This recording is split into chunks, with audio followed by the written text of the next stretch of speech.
I pull into the gravel driveway at Martin's High Point Orchard just as the sun dips below the tree line, turning the barn's string lights into fuzzy golden orbs against the October dusk. The parking lot is already half full with cars I don't recognize, sleek sedans that belong to the investor crowd my sister Kendra has been courting for months. Country music drifts from the open barn doors, something twangy about pickup trucks and Friday nights. My stomach clenches. I'm late to my own son's 13th birthday party. 6 months of overnight shifts at the warehouse, every Thursday and Saturday from 10 until 6 in the morning, all to scrape together enough money for the camera I gave him this morning. A professional DSLR with interchangeable lenses, the kind Silas has been circling in YouTube reviews for 2 years. I gave it to him before school, barely able to keep my eyes open, but the look on his face had been worth every hour of lost sleep. I hurry toward the barn, scanning the grounds, hoping to catch him testing it out in this lighting. I can already picture him, one eye squinted against the viewfinder, completely absorbed in his own world. The barn looks like something from a magazine spread. White tablecloths, mason jar centerpieces stuffed with wildflowers, a dessert table that probably cost more than the camera I bought. This isn't a kid's birthday party. This is a showcase, another opportunity for Kendra to parade the Martin family brand in front of people with money. I spot Silas near the entrance before he sees me. My breath stops. He's ghostly pale, his left arm encased in a fresh white plaster cast that practically glows under the lights. Sweat beads across his forehead despite the cool evening air. His eyes have that unfocused glaze I recognize from the one time he had his wisdom teeth removed early, when the dentist sent him home with painkillers that made him sway on his feet. I'm moving before I think. Silas, baby, what happened? He turns toward my voice, and the relief that floods his face nearly breaks me. But before I can reach him, Kendra materializes between us like she's been waiting for this exact moment. Lindsay! Finally. Her smile is wide and bright and completely wrong. Her fingers dig into Silas's right shoulder, the uninjured one, hard enough that I see him wince. We were starting to think you'd missed the whole thing. I try to step around her. Silas, are you okay? He's fine. Kendra's voice drops to a hiss, her lips still curved in that pageant smile. Stand up straight, Silas. Mr. Hendricks from the development group is watching. He just got out of the emergency room 2 hours ago. The words come out sharper than I intend. He should be home in bed. It was just a clumsy accident on the hayride. Kendra waves her free hand dismissively, but her grip on Silas tightens. Nothing that should ruin his special day. Right, sweetie? Silas doesn't answer. His good hand trembles at his side. Lindsay Marie? Is that what you're wearing? My mother's voice cuts through the music. Sylvia Martin appears beside Kendra, wearing a cream sweater set that probably costs more than my monthly utilities. Her eyes rake over my work jeans, my flannel shirt with the frayed cuffs. You look like the hired help, she says, her voice pitched low but sharp enough to draw blood. We have investors here tonight, people who are considering putting serious money into this venue, and you show up looking like you just rolled out of a barn. The irony of that statement, given our current location, would be funny if I didn't feel like I might vomit. Mom, Silas is hurt. He needs to go home. What he needs, Kendra says, her smile never wavering, is to enjoy his party like a normal teenager instead of being coddled. Over Kendra's shoulder, I see Brock swagger through the crowd in his varsity jacket, the number 16 glinting on his back. He's laughing with a group of his football friends, all of them holding red Solo cups. When he spots Silas, his grin widens. He leans in close to Silas's ear. I can't hear what he says, but I see my son flinch, see the way his eyes drop to the floor. Then Brock says, louder, pathetic that you need pain meds just for a broken arm, dude. Something cold and sharp lodges itself behind my ribs. I watch Kendra raise her hand to fix Silas's hair, a gesture that should be maternal and kind. But Silas jerks back like she's about to strike him. His whole body goes rigid, protective, terrified. The noise of the party fades to a dull roar in my ears. That wasn't a reflex. That was recognition. My mother is still talking. Something about professionalism and family image, but I'm not listening anymore. I'm watching my sister's hand hover near my son's face. I'm watching the way her thumb and forefinger pinch together, just slightly, a silent threat. I'm watching my son's eyes plead with me to understand something he can't say out loud.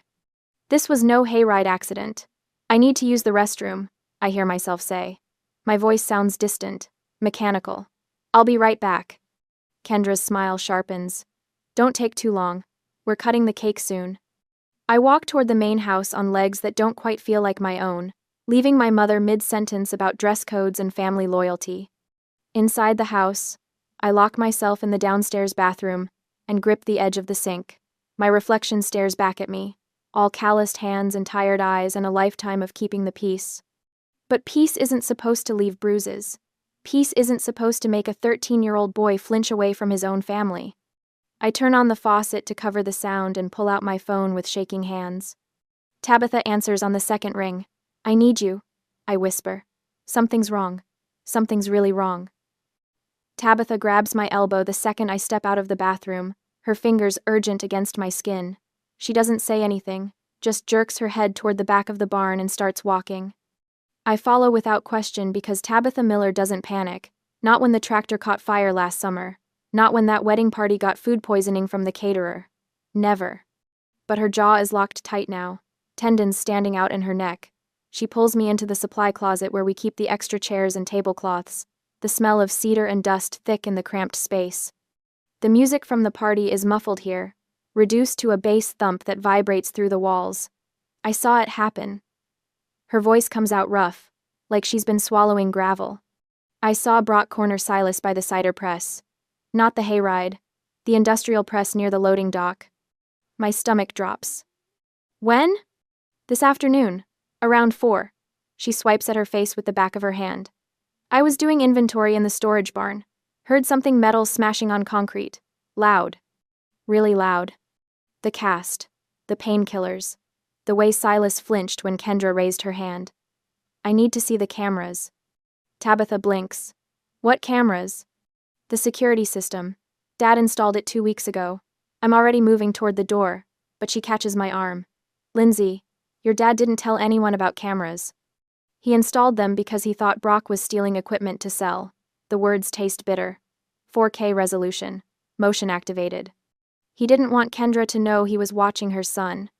Tabitha's expression shifts from confusion to something darker. Server room? I nod. The server room is tucked behind Dad's office in the main house, a glorified closet where he keeps the computer that runs the sound system and handles the venue bookings. I use the key from under the mat because of course they still keep it there, same spot it's been since I was 12. My hands shake as I lock the door behind us. The monitor wakes up with a tap, password already saved because Dad can never remember his login credentials. The security software opens to a grid of camera feeds, 12 different angles of the property. I scroll back through the timeline, searching for 4 o'clock. There, camera 7. Wide-angle view of the loading dock area where the massive cider press sits, all steel and mechanical jaws designed to pulp 200 pounds of apples per hour. Silas walks into frame. He's holding the camera, my camera, the one I gave him this morning, close to his face, checking a setting on the lens. My throat closes. Brock appears from the left side of the screen, moving fast. He's talking, but there's no audio on these feeds. Silas turns, lowers the camera, and holds it closer to his chest. Protective. Brock lunges, grabs the strap. Silas tries to hold on. The strap snaps. Brock yanks the camera away. For 1 second, I think maybe he's just teasing. Maybe this is all a misunderstanding. Then he raises it above his head and slams it down on the concrete loading dock with both hands. The camera explodes. Pieces of black plastic and glass scatter across the frame. 6 months of night shifts. Every Thursday and Saturday. Every missed dinner with Silas. Every morning I came home too exhausted to do more than collapse on the couch. Destroyed in less than 2 seconds. Silas drops to his knees, reaching for the pieces. Brock shoves him. Not hard at first, just enough to knock him off balance. Silas tries to gather the shattered equipment anyway, his hands moving frantically across the concrete. That's when Brock puts his palm flat against Silas's shoulder and pushes, really pushes, driving my son backward into the steel frame of the cider press. The impact is soundless on the feed, but I hear it anyway. The crack of bone against metal, the way Silas's mouth opens in a scream that never reaches the camera's microphone. His arm bends at an angle that makes my vision blur. Beside me, Tabitha makes a noise like something's been ripped out of her chest, but the feed keeps playing because we haven't stopped it. Kendra walks into frame, heels clicking on concrete. She looks around, scanning for witnesses. Then she crouches down and grabs Silas's face with both hands, her perfectly manicured nails digging into his cheeks. She's talking. I can see her mouth moving, see the way Silas's whole body goes rigid with terror. She holds his face for 15 seconds. 20. 30. Making sure he understands whatever threat she's delivering. Then she releases him and walks away like nothing happened. Brock follows, laughing. Silas stays on the ground, cradling his broken arm, surrounded by the shattered pieces of the camera. I sold pieces of my life to buy him. I lean over the trash can in the corner and vomit until there's nothing left. Tabitha's hand rests on my back, steady and warm. I'll call Jim. I spit, wipe my mouth with the back of my hand. My whole body is shaking, but my mind feels crystalline, sharp. Clear in a way it hasn't been in years. Not yet. I sit up, pull out my phone. I need to download this first. It takes 4 minutes to copy the footage to my cloud storage. Another 2 to email it to the lawyer I consulted 6 months ago, when Dad threatened to fire me for asking about my grandmother's will. The same lawyer who explained that Grandma's land deed in my name supersedes the business LLC my parents created later. The same lawyer who told me to document everything. Tabitha watches me work, her expression shifting from horror to understanding. You're not going to scream. You're not going to cry. No. I send the email, watch the confirmation ping. I'm going to let them think they've won. I pull up my text messages, type quickly. It's happening. Come now. Sheriff Jim Miller's response comes back in 10 seconds. 20 minutes out. I delete the texts, clear my recent calls, wipe my face with my sleeve. In the monitor's reflection, I look pale but composed. Tired, but not hysterical. Exactly how they expect me to look. Beaten down. Harmless. Tabitha opens the door, checks the hallway. They're getting ready to cut the cake. Perfect. I stand, smooth my flannel shirt. My legs feel solid beneath me now. Steady. Let's go watch my son blow out his candles. S. She catches my wrist as I pass. Lindsay? I meet her eyes. I own the land. They just don't know it yet. Her smile is fierce. Let's go to a party. I find my parents in the office behind the barn, exactly where I knew they'd be. The room smells like leather and old wood, lined with photos of Martin family orchards going back 4 generations. Garrett and Sylvia stand behind the massive oak desk like they're holding court, reviewing catering invoices with the intensity most people reserve for mortgage documents. My father looks up when I enter. Doesn't smile. We need to talk about Silas, I say. My voice comes out steadier than I expected. Not now, Lindsay. Mom doesn't even glance up from the spreadsheet. We have the Hendricks proposal to finalize before they leave tonight. Silas, says Brock pushed him. The words land like stones in still water. Dad's pen stops moving.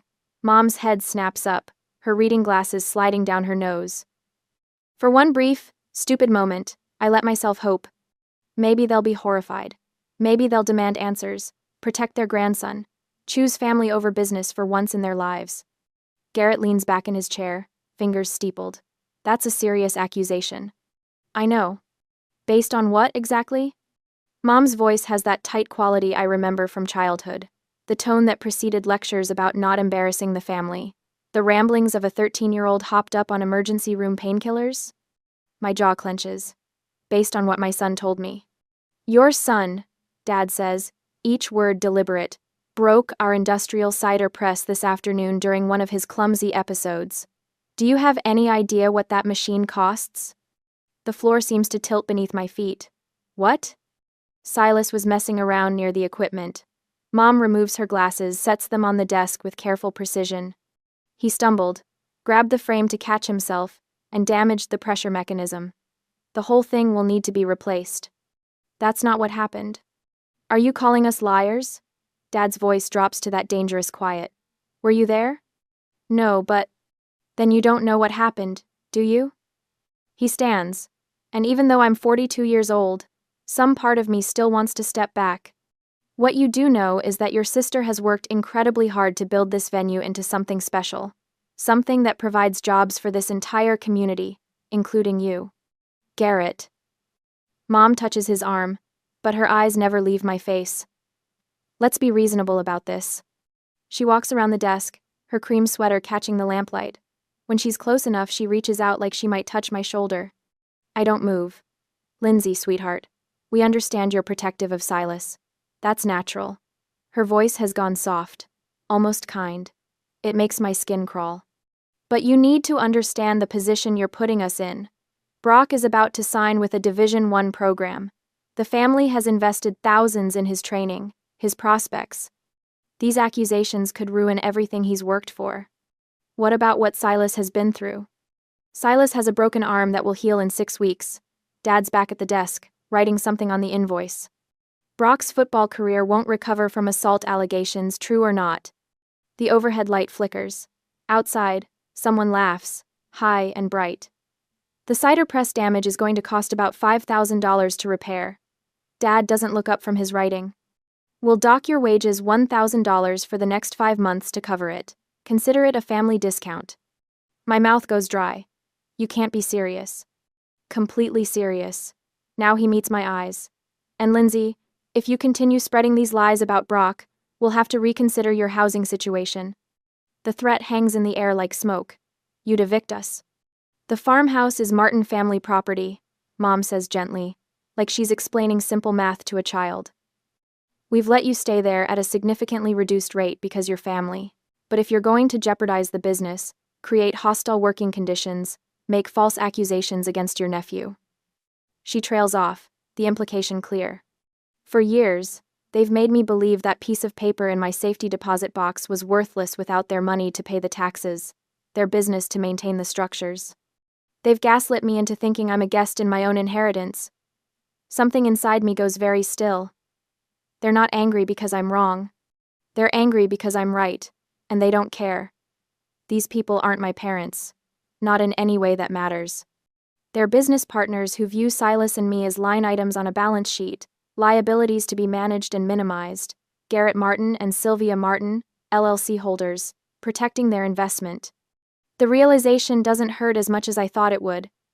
Maybe because somewhere deep down, I've always known. Do we understand each other?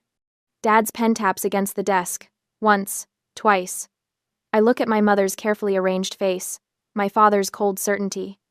I think about Silas standing in the barn with his broken arm and his haunted eyes, about Kendra's fingers digging into his shoulder, about Brock's smirk. I think about the video footage sitting in 3 separate cloud accounts, already forwarded to my lawyer, about Sheriff Jim Miller's text from 10 minutes ago, 5 minutes out. Don't tip your hand. I think about the land deed locked in my safety deposit box, the one thing my grandmother made sure they couldn't take from me. Yes, I say quietly.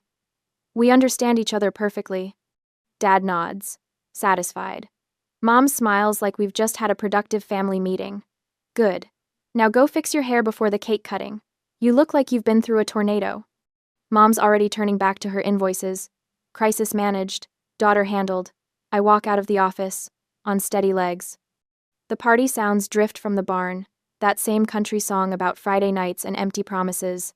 String lights turn the evening into something from a fairy tale, all sparkle and warmth and lies. Tabitha waits near the dessert table, catches my eye. I give her the smallest nod. Everything's ready. Kendra's voice rises above the music, calling for everyone's attention. Time for speeches, for toasts, for the carefully orchestrated performance of family unity. I slip into the shadows near the barn's side entrance, pulling out my phone. My hands don't shake anymore. The screen glows in the darkness, showing Sheriff Miller's location, 2 minutes away. They think they've won. Think they've successfully bullied me back into my place, back into silence and compliance and keeping the peace at any cost. They have no idea what's coming. My eyes are dry. My hands are steady. And I'm done keeping their secrets. I find Kendra near the dessert table, her wine glass catching the light as she laughs with a couple in matching cashmere. Her posture radiates victory. She thinks she's won. Good. I smooth my flannel shirt and force my shoulders to curve inward, making myself smaller, the posture of surrender. My boots scuff against the barn floor as I approach, loud enough that she turns. Kendra! My voice cracks just right. Can we talk? Her eyes narrow, calculating, then her smile widens, sharp as a blade. Of course, sis. What is it? What? I want to make things right. The words taste like copper. I shouldn't have caused a scene. Not tonight. Not with all these important people here. She sets her wine glass down with deliberate care. I'm listening. I know I embarrassed the family. I let my gaze drop to my boots, the ones Mom criticized earlier. Silas shouldn't have made such a fuss about his arm.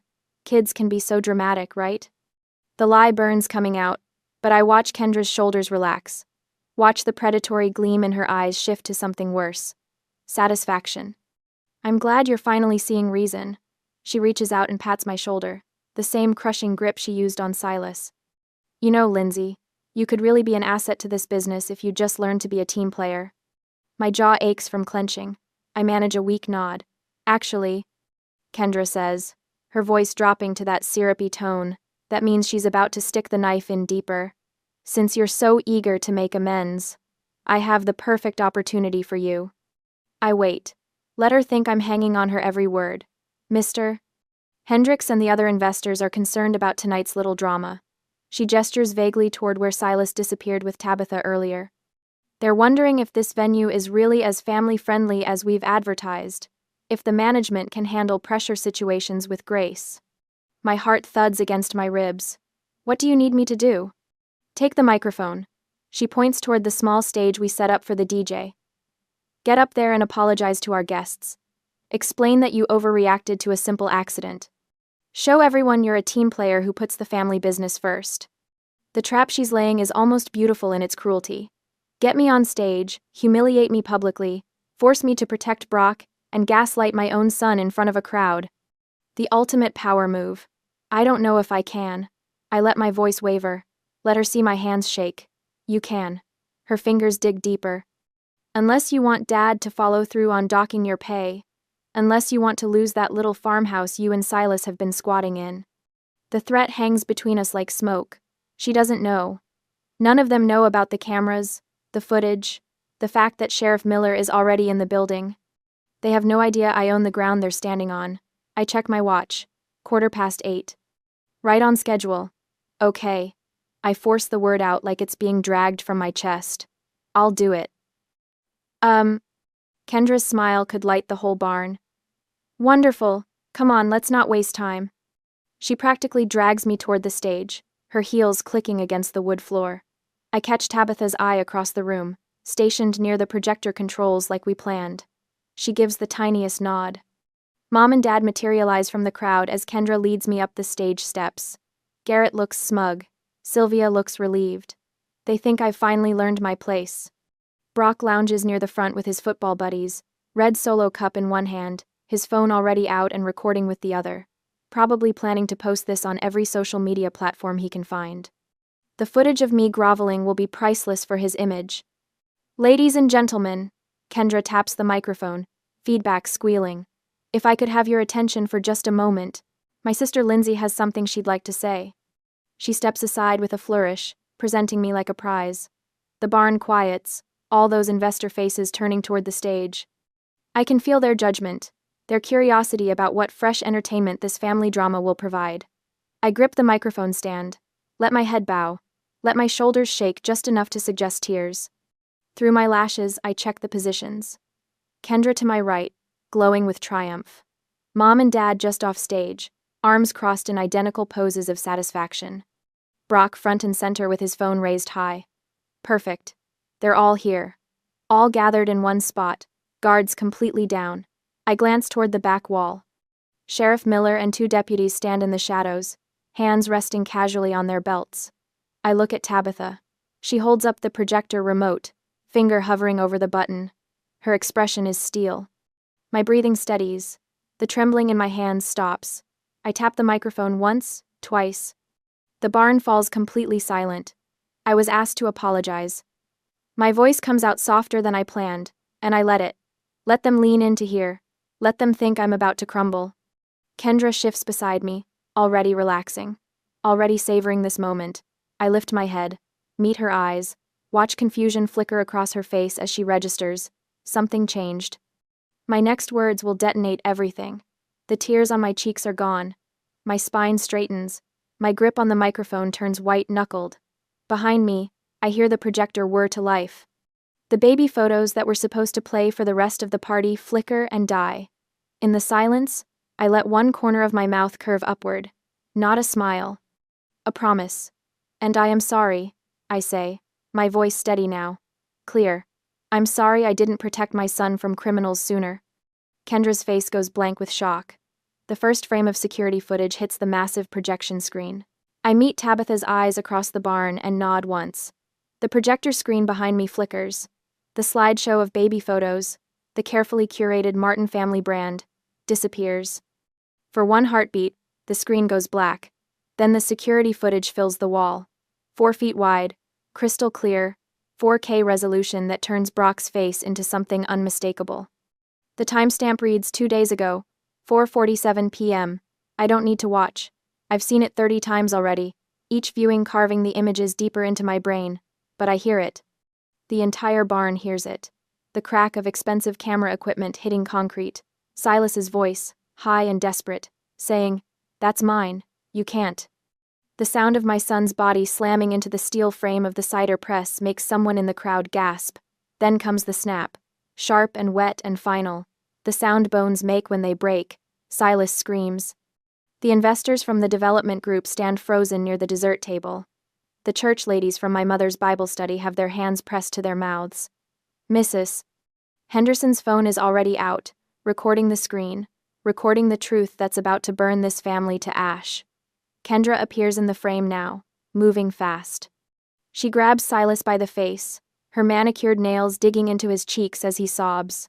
Her voice broadcasts through the barn's sound system, with perfect clarity.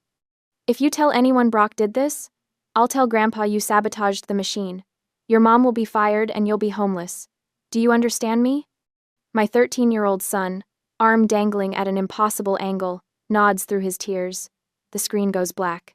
The silence that follows is the loudest thing I've ever heard. Then it shatters. From the shadows near the back wall, Sheriff Jim Miller steps into the light. He doesn't need to make an entrance. His presence alone drops the temperature in the room by 10 degrees. His boots sound heavy on the wooden floor as he approaches the stunned group.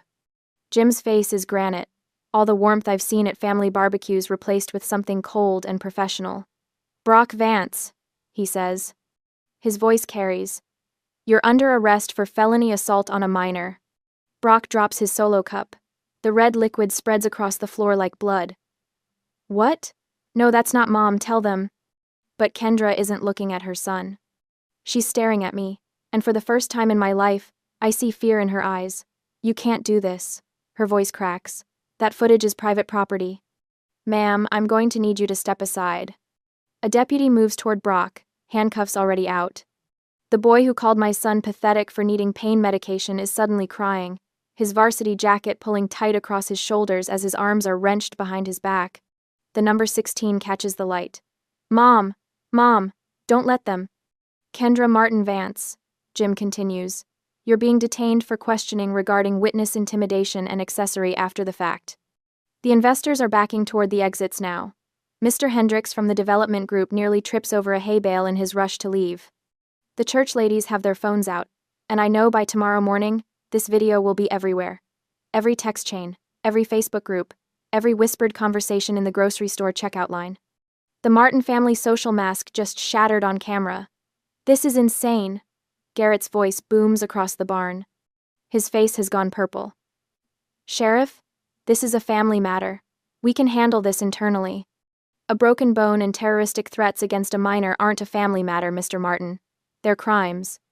Garrett rounds on me instead, his finger jabbing the air. "You're fired. You hear me? Get off my property right now." This is the moment. I reach into my jacket pocket and pull out the folded document I've been carrying all night. The paper is cream-colored, official, stamped with the county seal. I unfold it slowly, letting the moment breathe. "This property," I say, my voice carrying to every corner of the barn, "isn't yours, Dad. It's mine." I hold up the land deed so everyone can see. The one my grandmother left me directly, bypassing my parents entirely. The one that's been sitting in a safety deposit box for 15 years while I worked the orchard and kept the peace and pretended I didn't hold all the power. "You own the business, LLC. The Martin's High Point brand, the venue operation, all of that. I turn the deed around so Garrett can read his mother's signature. But I own the land, every acre." The barn, the cider press, the farmhouse, all of it. My mother makes a sound like something dying. And according to the lease agreement you signed when Grandma died, there's a criminal activity clause. I flipped to the second page, where my lawyer highlighted the relevant section in yellow just this morning. Any felony committed on my property by business license holders, or their immediate family members, voids the lease immediately. I pull the final document from my pocket. Notice to quit, prepared by my lawyer, signed by me as the legal property owner. You have 30 days to remove your business operations from my land. Garrett's mouth opens and closes. No sound comes out. Behind him, Kendra is being led toward the doors by a deputy, her hands cuffed in front of her, mascara running in black rivers down her perfect face. Brock is already outside, loaded into a patrol car, the red and blue lights painting the barn walls. The investors are gone. The church ladies are filming. My mother has collapsed into a folding chair, her cream sweater rumpled, her face gray. I fold the notice to quit and set it on the dessert table, right next to the untouched birthday cake that cost more than my monthly grocery budget. The party's over, I say, and I walk out of that barn with my head up, leaving the Martin family legacy burning behind me. 14 months later, I stand in the parking lot and barely recognize the place. The pretentious gold script that used to announce Martin's High Point Orchard, premier wedding venue and estate, is gone. In its place hangs a hand-painted wooden sign, the letters carved deep and filled with cheerful yellow paint. Silas's Cider Mill and Art Studio. My son chose the colors himself. Designed the whole thing, actually, during one of those quiet Sunday afternoons when the October light slants through the barn windows just right. Mom, you're blocking the contractor's truck. I turn to find Silas jogging across the gravel, his left arm swinging freely at his side. No cast, no hesitation. Just a 13-year-old kid who's grown 3 inches in the past year and finally stopped flinching when people raise their voices. Sorry. I move my truck closer to the barn, where a handful of local families are already gathering for this afternoon's community art class. Through the open doors, I can see the easels Silas set up this morning, each one positioned to catch the natural light he's so particular about now. The contractor, a patient man named Dale who's been helping us convert the old storage loft into proper studio space, waves as he maneuvers his truck past mine. No rush, no demands. Just good work at a fair price. I don't miss the chaos of wedding season. Don't miss the constant pressure to perform, to smile, to pretend everything was beautiful when it was rotting from the inside. Silas appears beside me with his camera, the one he bought himself with money from the cider stand he runs every weekend. It's not as fancy as the one I'd saved for, the one Brock destroyed. But it's his, earned through his own sweat, and Sunday mornings spent talking to customers about apple varieties and the best way to make caramel dip from scratch. The Rodriguez kids are here early, he says, already adjusting his lens settings. I told them they could start sketching the orchard while we wait for everyone else. I watch him head back toward the barn, stopping to show a shy 7-year-old girl how to hold a pencil at the right angle for shading. He's patient with her, encouraging, the way nobody ever was with him when he was learning. My phone buzzes. A text from Tabitha. Shipment of cider jugs arrived. Want me to inventory or wait for you? Go ahead. I text back. I trust you. Those words used to terrify me. Trust, delegation, letting go of control, because I'd spent so long convinced that if I didn't do everything myself, everything would fall apart. Turns out things only fall apart when you're holding them together with lies. Inside the barn, laughter echoes off the old wooden beams. Real laughter, not the polished kind that used to fill this space during wedding receptions. The kind that comes from kids concentrating on mixing paint colors and adults remembering what it felt like to create something just for the joy of it. I'm crossing toward Tabitha when I notice the envelope on the workshop table. The handwriting stops me cold. Brock's chicken scratch scrawl, the same messy letters that used to appear on birthday cards signed by the whole family, before, when we all pretended we were something we weren't. Silas sees me staring at it. It came this morning, he says quietly. Return address showed it was from him. My hand moves toward the envelope, but Silas picks it up first. He weighs it in his palm for a moment, studying the way his name is spelled wrong. Brian instead of Brian in the middle name his grandmother gave him. You don't have to read it, I tell him. I know. He walks to the workshop's old fireplace, the one we kept functional for those cold days when the studio's heaters can't quite reach the corners. A small fire crackles there now, more for ambiance than warmth. Silas tosses the letter in without opening it. The envelope catches immediately, curling at the edges. Through the transparent address window, I glimpse the opening lines before the flames consume them. Something about mistakes and second chances. Something about money, probably, given that Kendra's bankruptcy left them with nothing but legal bills and a criminal record that killed every college scholarship Brock ever had lined up. Silas watches the letter burn, then looks at me and smiles. Not a bitter smile, not a triumphant one, just peaceful. "The kids are waiting," he says, and heads back to his easels. Through the barn's open doors, I can see the hand-painted sign swaying gently in the breeze. My son's name, bold and permanent, marking this place as his, not the abuser's legacy. Not the family that chose image over integrity. Just a boy who survived, and the mother who finally chose him first. I rest my hand on his shoulder as we walk back toward the laughter. He leans into the touch, solid and unafraid. The letter burns to ash behind us, taking the past with it.